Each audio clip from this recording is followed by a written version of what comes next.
back to another video on my channel. Today I'm going to be filming another Nurses.co.uk video, and today I'm going to be talking about how to survive a night shift. I've only done one, bear in mind, so I wouldn't say I'm like extremely qualified in that area, but I know that there is some definite things that I've picked up that I will implement next time a night shift basically. So the first thing that I would suggest doing, and I didn't actually do on my first night shift because I cannot sleep in the daytime, and that is to basically just have a nap before you go to work in the daytime. And a lot of people have said that they have to do that or else they literally die over the night, and to be fair, on my night shift I was really tired. It was kind of, there's like a period over the night where you're like wide awake until like 12 o'clock or 1 o'clock, because a lot of people have stayed up till that late anyways, like normally, and then you get to the period of like 3-4 o'clock in the morning and everyone is just like absolutely knackered at that time, and I know I was when I was on the night shift. And that is the time that you want to take your break as well, because the second tip that I have is to have a nap, a power nap, just 10, 20 or even half an hour long.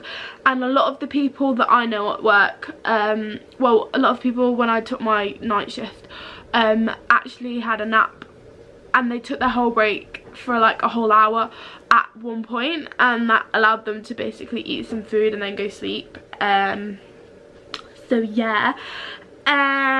Number 3 is that basically you need to bring, or you not need to bring, but like I'd recommend bringing like a small snack maybe. So just like an energy bar or like a chocolate bar, like anything like that that might keep you full, like a breakfast bar or something.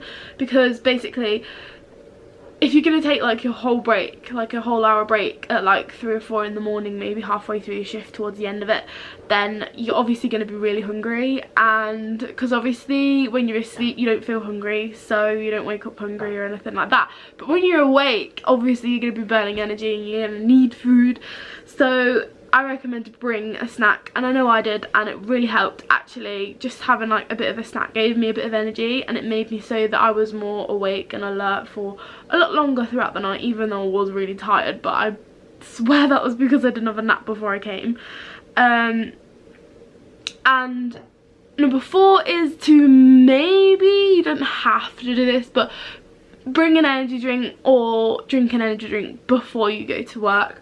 I recommend kind of bringing it and drinking it maybe like before midnight, because if you was to drink it after midnight then you might not be able to actually go to sleep like when you get home.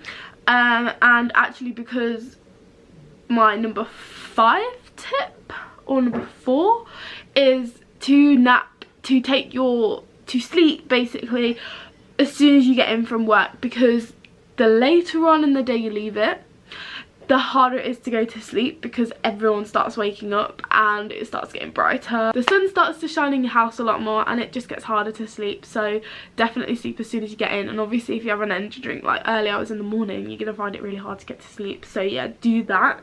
The 6th is to basically stay active throughout the night.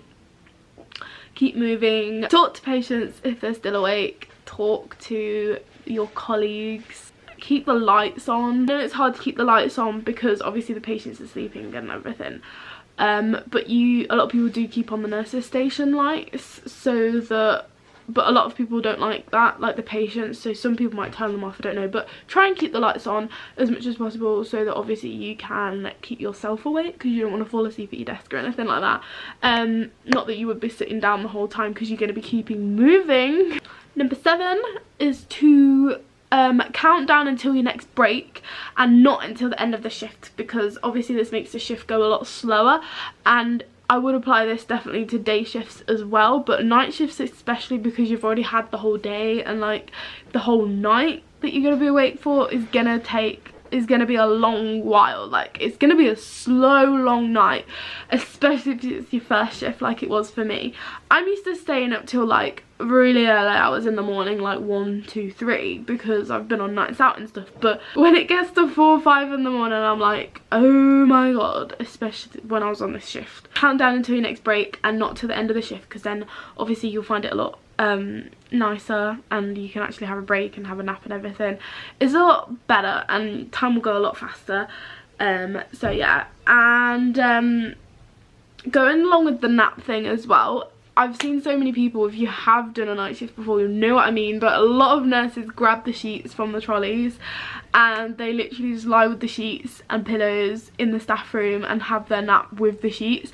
So if you really wanted to be prepared, you could bring like a fluffy coat or something, or like a blanket if you really wanted to have a nap with, because personally I don't want to use the sheets. I'd kind of feel bad, but also the sheets are not my sheets. Like at the end of the day, people have used them and they've just been washed, so I wouldn't use them personally. But yeah, if you want to bring something, like I just kind of rolled up my fluffy coat and used that as a pillow, and I couldn't really get any sleep because, you know, I don't know why.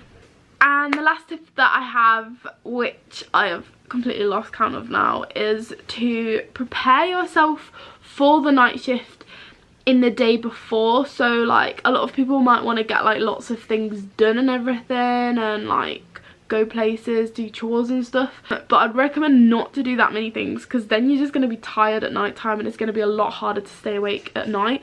So I would recommend just kind of like chilling throughout the day, visit family, do something that doesn't require you to walk around all day. Don't sit there cleaning all day, like spring cleaning your whole house. Do it the day after, because you know what I really liked about my night shift is that I went to sleep as soon as I got in, basically, because I wanted to wake up roughly around the same time that my partner was going to wake up. So basically I went to sleep as soon as I got in, which was maybe like 8, half 8 in the morning, and I slept in until literally like 11 maybe, so that's like 3 hours sleep.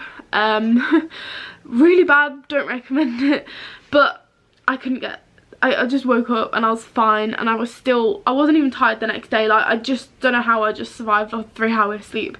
But I definitely recommend is to basically go to sleep for like a few hours, maybe like 5, 6, 7 hours or something, and when you do wake up it will still be only like what, 12, 1 o'clock maybe, and you still have the whole day left. And that's why I was like, you know, if I do a night shift again, I'm going to use all my tips that I've come up with basically, so I can survive the night a lot better. And I also have the whole next day too. It's almost like it's a weekend and I've just slept in until 12 or whatever. Like I've never done that before, and then I've still got the whole day, so it's like great, you know. I haven't just wasted a whole day, I've actually just worked through the night and then I had a bit of a sleep, and then yeah, I'm just jabbering on now. That's it for the video basically. I hope you enjoy, and I hope you do use any of these tricks and tips that I have used.